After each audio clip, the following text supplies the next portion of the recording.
everyone. Good morning. Thank you all for being here today. I want to thank the leadership of MassDOT who's here with me and some of the other officials that you'll be hearing from this morning. You're joined by Highway Administrator Jonathan Gulliver, Massport CEO Lisa Wieland, and Boston Mayor Michelle Wu.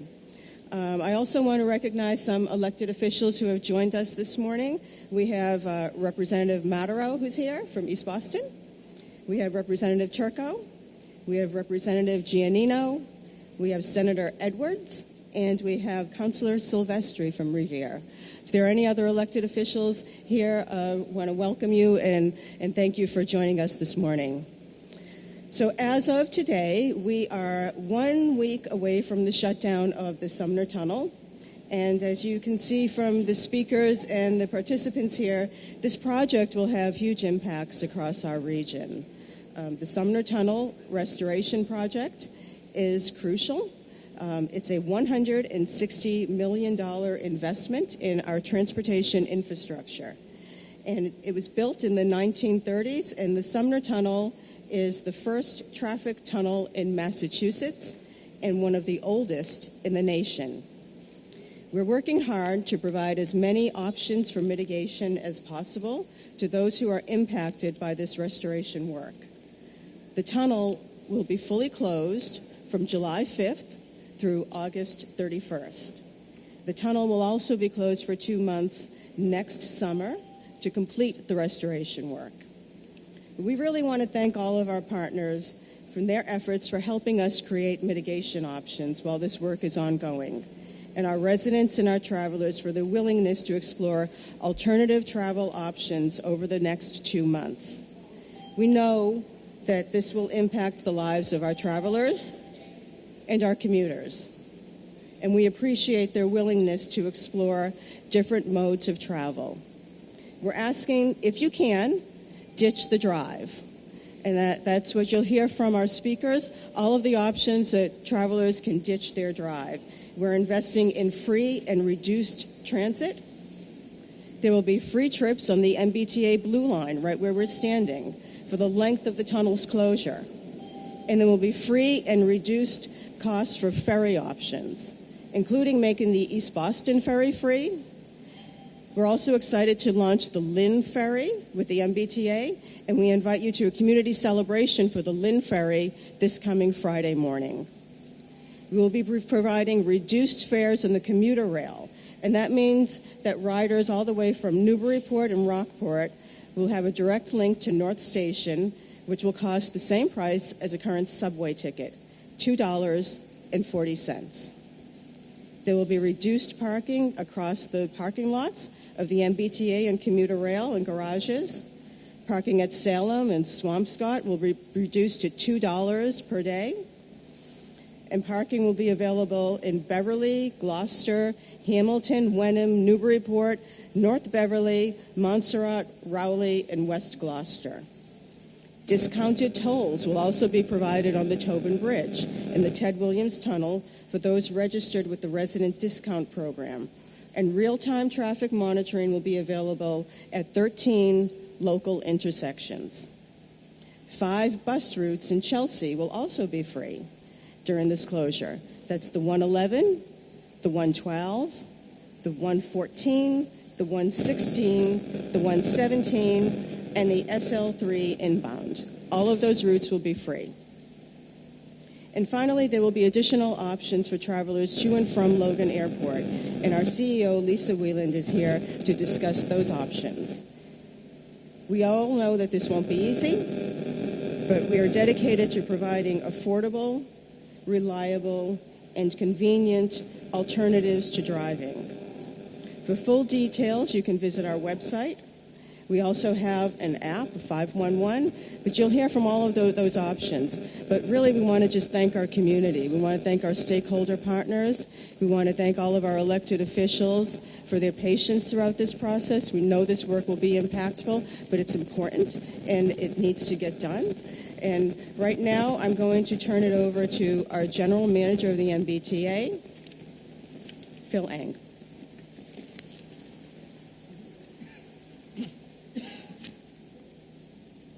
Thank you, Secretary. Good morning, everyone.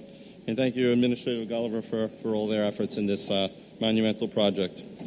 We understand that the Sumner Tunnel shutdown will disrupt travel patterns and be a frustration for some of the public as they find new ways to travel.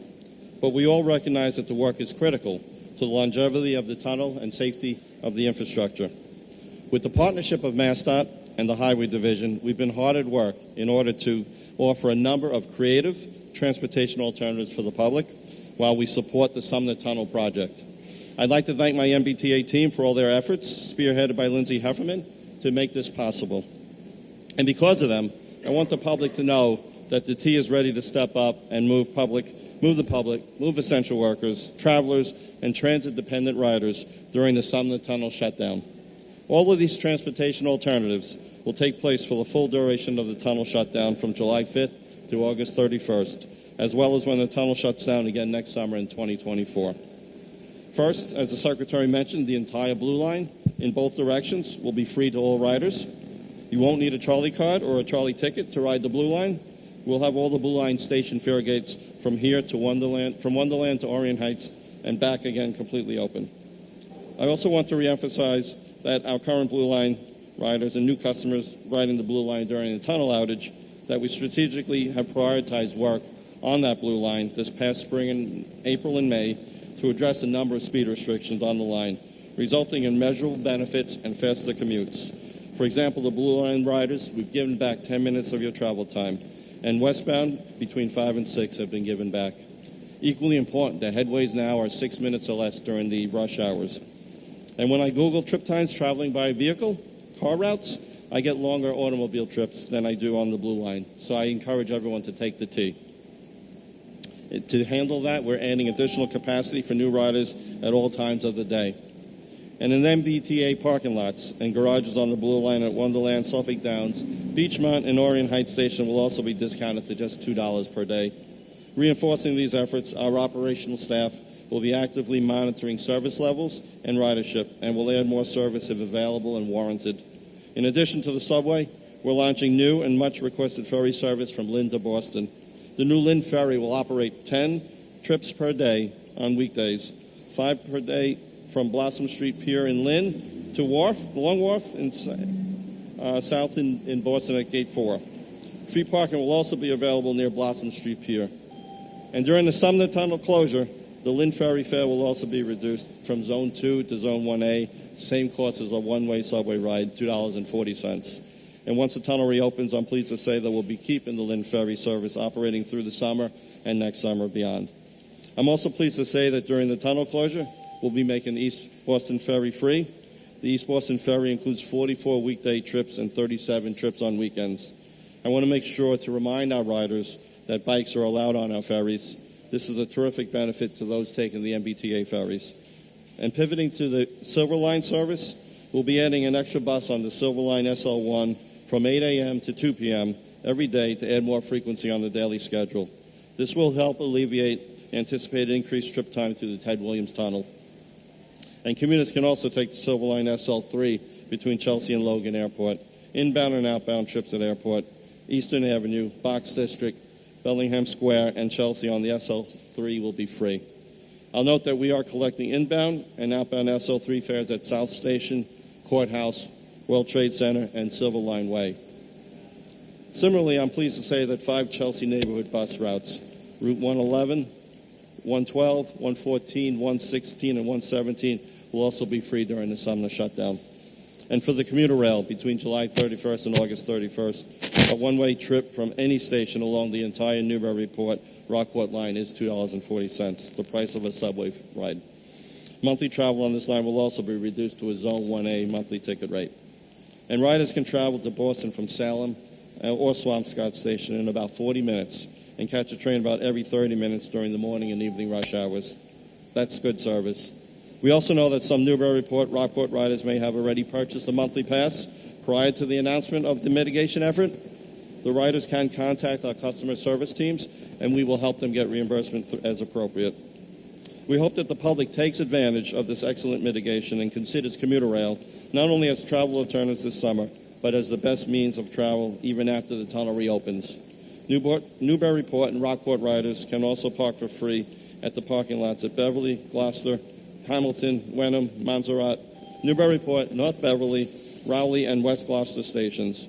And the parking lots at Salem and Swampscott on Newburyport, Rockport will be discounted to $2 per day.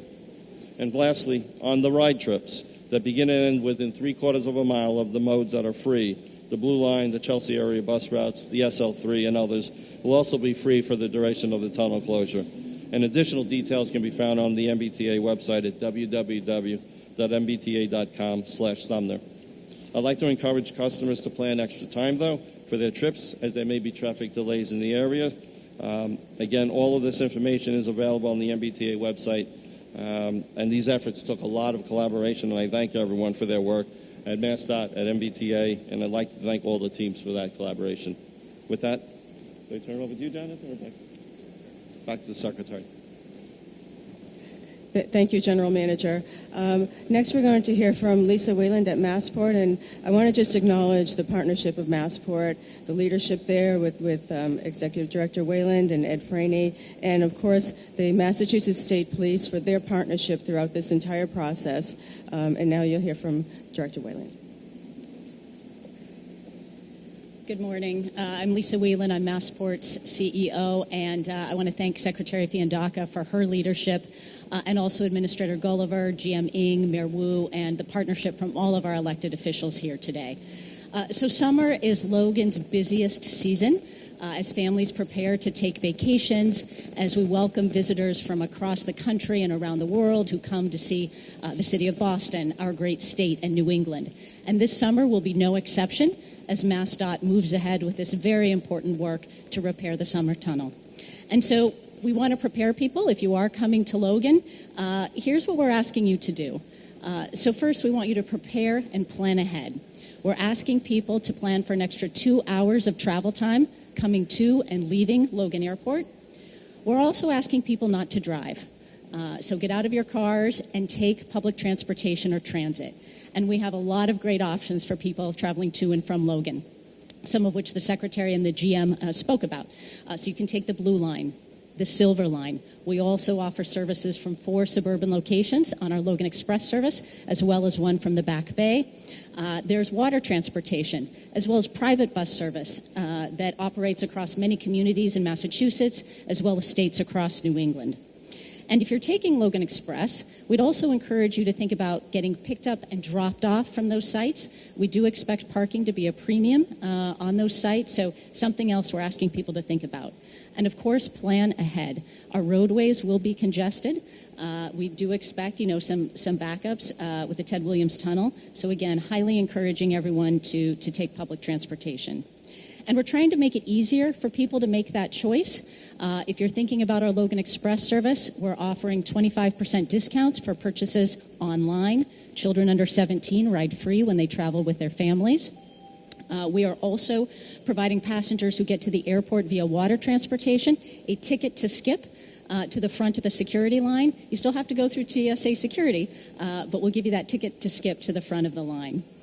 And so finally, I just want to encourage everyone again, don't drive to the airport this summer. Please take all of the different options that are available via transit, public transportation, and we thank you in advance for your patience.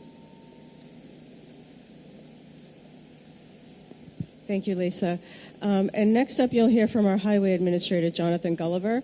Administrator Gulliver has been leading this work, and so we know that some of you joined us for a tour of the work site this past weekend, but as we indicated, it's a $160 million restoration project on a nearly 100-year-old tunnel.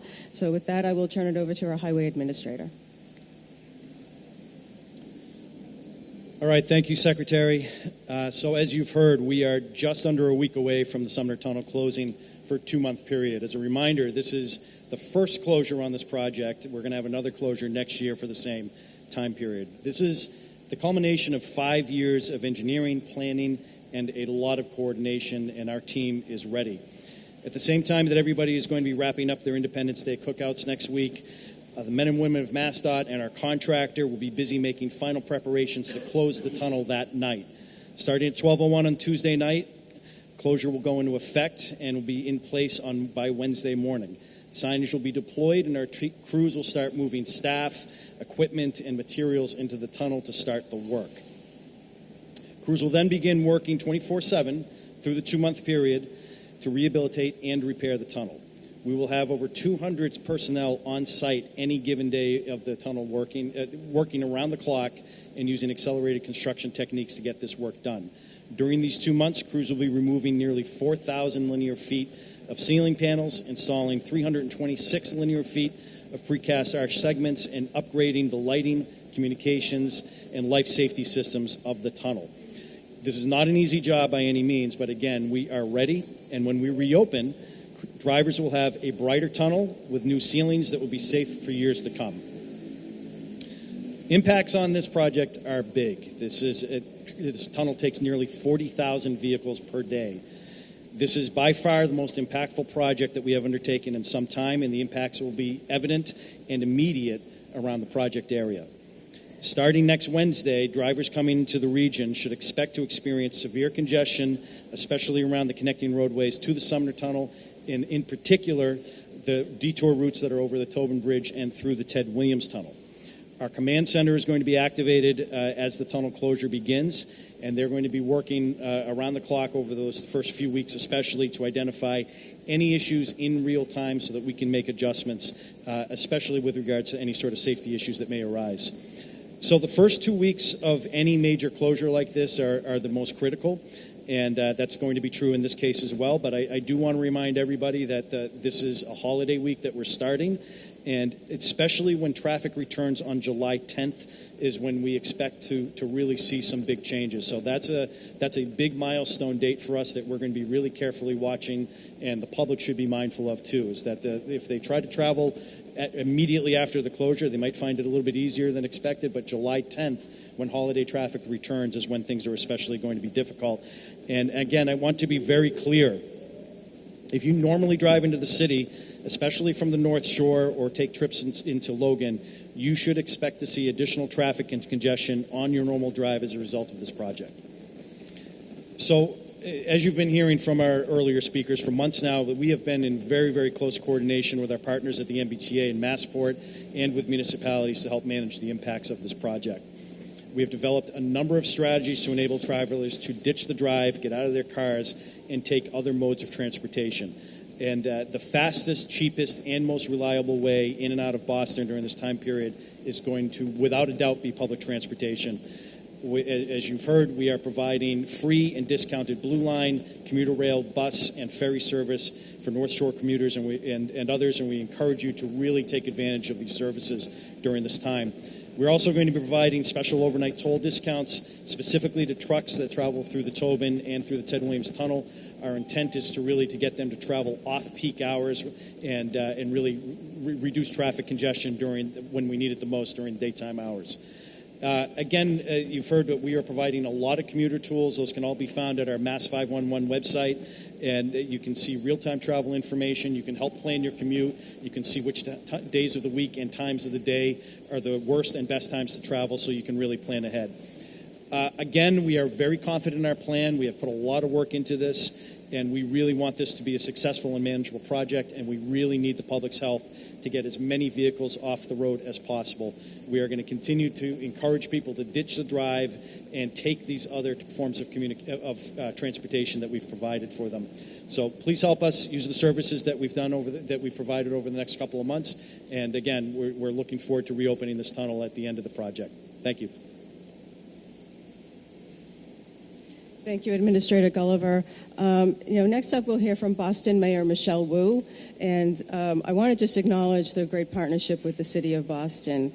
We can't do this work without our municipal partners, and there's no better partner for MassDOT than the City of Boston. We're joined by Chief of Streets, Yasha Franklin Hodge, this morning, as well as Boston EMS Chief Hooley. They've been with us throughout the process, attending so many community meetings. And with that, I want to just invite Mayor Michelle Wu to say a few words. Thank you, Madam Secretary. And good morning, everyone.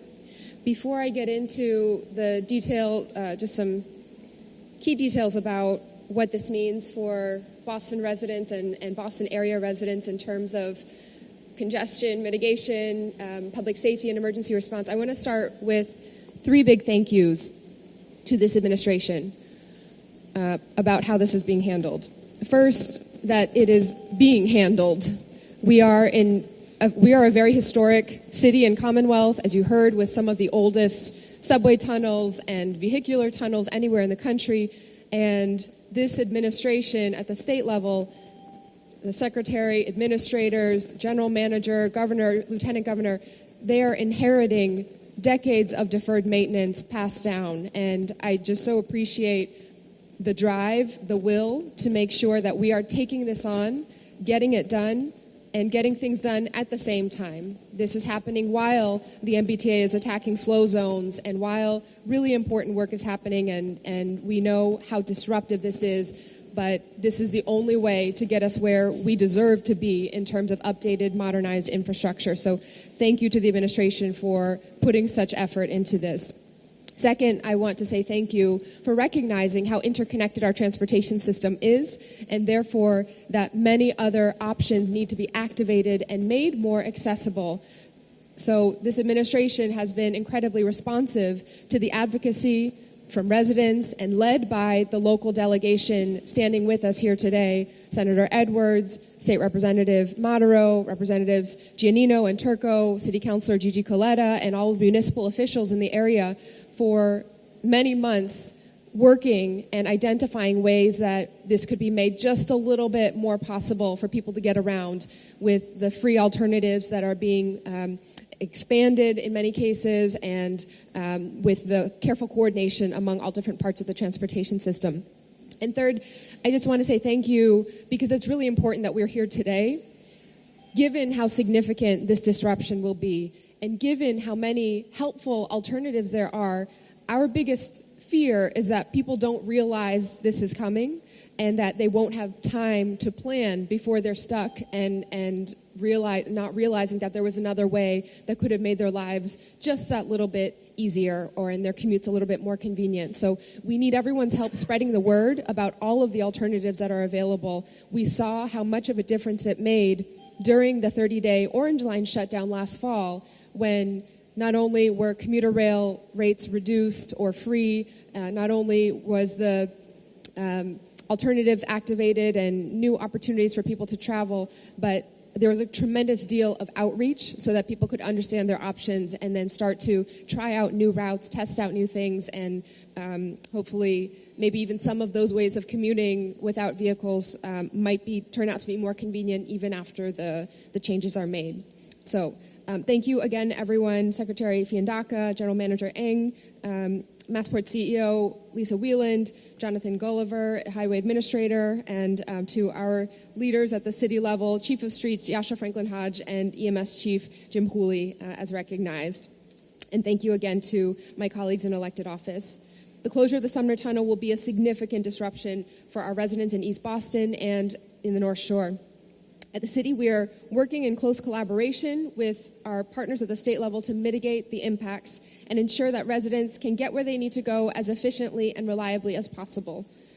As has been said, in most cases, that will mean opting for public transit, whether by Blue Line, commuter rail, or ferry service, rather than getting in those long lines that will be piling up as the alternatives to get in a vehicle. So I want to thank the general manager and everyone at the MBTA for making the Blue Line and the East Boston Ferry both free of charge for the entire duration of the closure. I know an enormous amount of planning has gone into working to reduce travel times on the Blue Line ahead of this so that residents will have that reliable option to get into the city. I also want to highlight that an extra bus will be added to the SL1 on the Silver Line between 8 a.m. and 2 p.m. to just boost that service frequency for riders. For those who have no choice but to drive during the closures, real-time traffic monitoring will be made available at 13 local intersections, including 9 in Boston, in addition to the discounted tolls for the Tobin Bridge and Ted Williams Tunnel for drivers who are registered with the Resident Discount Program, as you've heard. I want to thank the state for their work to mitigate the impacts on East Boston, South Boston, and waterfront residents and businesses, in addition to the measures being put in place to monitor and control disruptive noise, vibrations, and dust as a result of the construction. At the city, we are adapting some of our public services to minimize congestion as well. For the duration of the closure, our public works teams will only be collecting yard waste on Saturdays. And while we expect some delays in curbside trash and recycling pickup as well, those services will still be on their normally scheduled days. Safety. Resident access to emergency services obviously is a top priority for us throughout this period and always, which is why our dedicated, talented, well-trained teams at Boston EMS have been preparing for this closure since last winter. To ensure that critical services remain available throughout the closure, we'll be adding frontline ambulances with at least 1 and up to 2 dedicated ambulances deployed and available to respond to emergencies in East Boston at any given time. We know that this closure will be an inconvenience, and we're just so grateful to the state for recognizing the need for such decisive action to get this finished and to have alternatives. And we appreciate everyone's understanding and continuing to give us feedback as we provide city services to residents, aiming for minimal disruption. Our approach at the city level is to learn from everything that we do, so we will be in close communication with our elected officials, with residents, just to understand what tweaks could also be put into effect that can keep improving the experience wherever possible as this continues. Okay, uno más en español. Sabemos que el cierre del túnel Sumner significará una interrupción significativa para nuestros residentes en East Boston. En Boston estamos comprometidos a trabajar en colaboración con nuestros socios a nivel estatal para mitigar los impactos y asegurar que nuestros residentes sean capaces de llegar a donde tienen que ir lo más eficientemente posible. En la mayoría de los casos, eso significa optar por el transporte público, ya sea la línea azul, el tren de cercanías o el servicio de barco en lugar de manejar. Quiero darle gracias a General Manager Eng y a todos en la MBTA por hacer que la línea azul y el barco de East Boston sean gratis durante todo el cierre. Para quienes realmente no tengan otra opción que manejar durante el cierre, se pondrá a disposición un control del tráfico en tiempo real en 13 intersecciones locales, además de descuentos en el puente Tobin y el túnel Ted Williams para los carros inscritos en el programa de descuento para residentes de East Boston. Quiero agradecer al Estado su labor para mitigar las repercusiones en East Boston y South Boston para los residentes y negocios, además de las medidas que se están poniendo en marcha para vigilar y controlar el ruido, las vibraciones y el polvo como resultado de la construcción. En la ciudad estamos adaptando algunos de nuestros servicios públicos para minimizar la congestión también. Mientras dure el cierre, nuestros equipos de obras públicas solo recogerán los residuos de jardinería los sábados. Aunque esperamos algunos retrasos en la recogida de basura y reciclaje, estos servicios seguirán en sus días normales. La seguridad y el acceso de los residentes a los servicios de emergencia obviamente siguen siendo una prioridad más importante para nosotros durante todo este periodo y siempre, por lo que nuestros equipos de Boston EMS se han estado preparando para este cierre desde el viernes pasado, para garantizar que los servicios críticos sigan estando disponibles durante el cierre. Vamos a añadir ambulancias adicionales, con al menos 1 y hasta 2 ambulancias dedicadas para responder a emergencias directamente en East Boston en cualquier momento. Sabemos que este cierre va a ser un gran inconveniente, pero estamos agradecidos al Estado por reconocer la necesidad de tomar medidas decisivas. Agradecemos la paciencia y la comprensión de todos y nos comprometemos a seguir prestando los servicios básicos de la ciudad a todos nuestros residentes con la mínima interrupción. Gracias.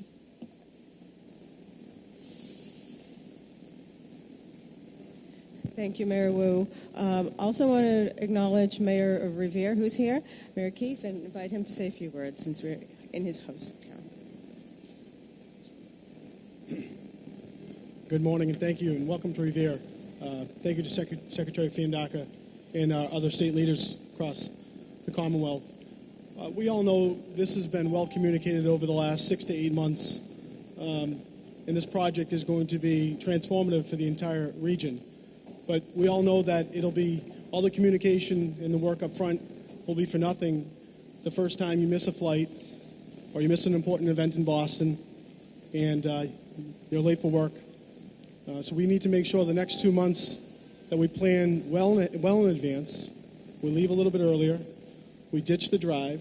We get on our expanded public service, the expanded ferry service we're very grateful for, and we do our part. It's going to be 2 months of some pain, but this will help us in the next 10, 15, 20 years. We're here to help each week.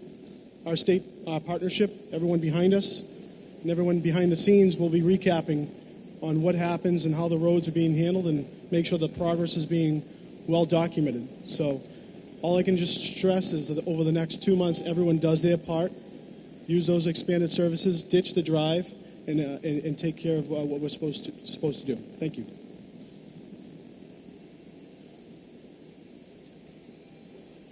Thank you, Mayor. We will now open it up for questions to the team here.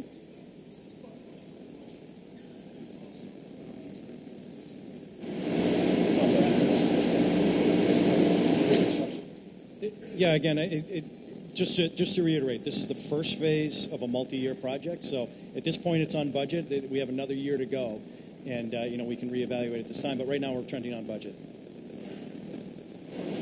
We hear the theme of ditch the drive, but for people who are driving, do you have a sense of how far the backups and the congestion could stretch? So that's always a prediction that's very difficult to make. Relying on what we've seen in the past for similar-sized projects, you could see a multi-mile backup depending on the time of day. And again, I think you've heard from Massport has been advising something like up to 2 hours in advance to get to your destination. In general, what we recommend for everybody, if you have a time-critical appointment, give yourself a lot of extra time to get there if you have to drive. It's going to be a difficult couple of months for sure, and the more people that are off the road, the more manageable it is for the people who don't have those opportunities, whether they need to have their truck because they're a construction worker or if they're traveling off hours when the T's not running. We want to preserve as much pavement space for them as we possibly can. So really, we're asking people to do as much as they can to get, if you do have to drive, take one of the alternate routes that get you around the region. And really, first and foremost, though, take advantage of the public transportation options that we're providing. July 10th is a big day that your team is watching, but also July 4th is coming up. Are you expecting July 5th or 4th to be another day that is going to be tough for drivers? So whenever we do a major traffic change, the first 2 weeks are the most critical period. That's when traffic settles in. That's when we can identify anything that we may have. Despite the best laid plans, people are going to travel in different directions than we expect, so we may identify some problem intersections. Traffic volumes, though, statistically are going to all return on July 10th. That's when it's going to be heavier. In general, next week is pretty light, and in general, the summer is pretty light by comparison to the rest of the year. But I think anybody who's been on our roadways knows that there is a lot of traffic volume out there right now. We are back, in general, especially around the Boston region, to pre-pandemic levels, and in some cases it exceeds those now. So people really need to be mindful of the fact that there's going to be extra congestion, even despite providing all these other modes of transportation. Are you good on what July 10th means and how long people could be in traffic for? Our hope is that it's not going to be any longer than they normally are because so many people have taken other modes of transportation. But it's very difficult to predict. If everybody does come back that we expect, if nobody diverts, let's put it this way. If you get all 40,000 people showing up and trying to get over the Tobin Bridge and trying to get through the Ted Williams Tunnel, you will have extensive backups. The exact amount is really hard to predict, but again, our goal is to get people to divert and to be out of their cars and onto other roads. To the ambulances, but last night or yesterday there was a fire in East Boston, and the fire department recently talked about how the temporary closure of the Ted Williams overnight made it difficult for them to get to the fire. I know there's additional ambulance services, but what's the plan for fire So I can't speak to that specific incident. I'm just not familiar with it enough. But we've been working really closely with public safety, fire, police, EMS.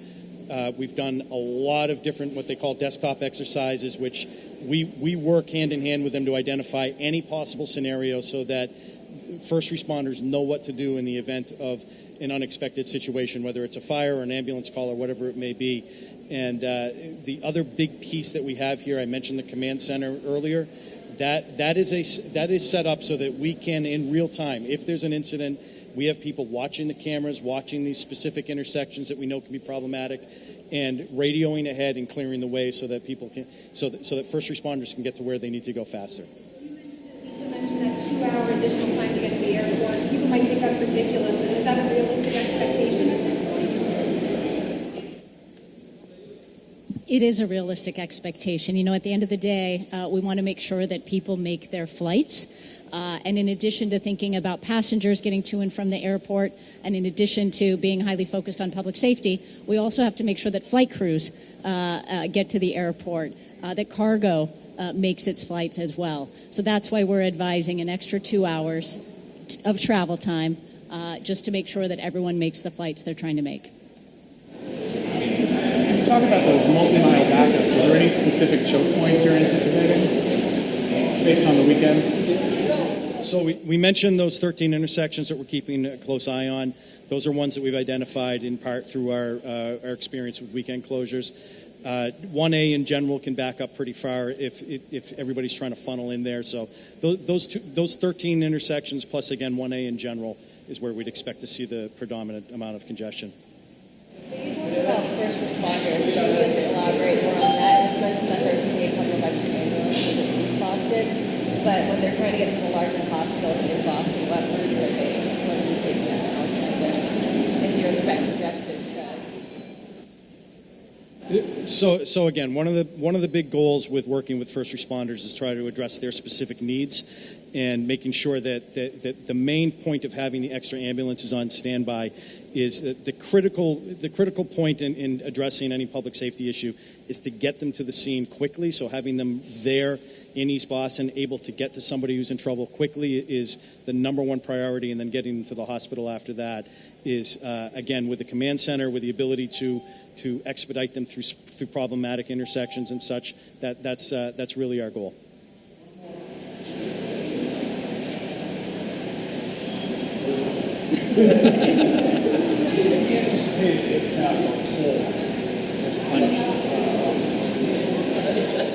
Yeah, well, whenever we do projects on the toll road, there's definitely a toll revenue loss. I can't tell you offhand what that number is right now, but there is some loss that we've already built into our projections.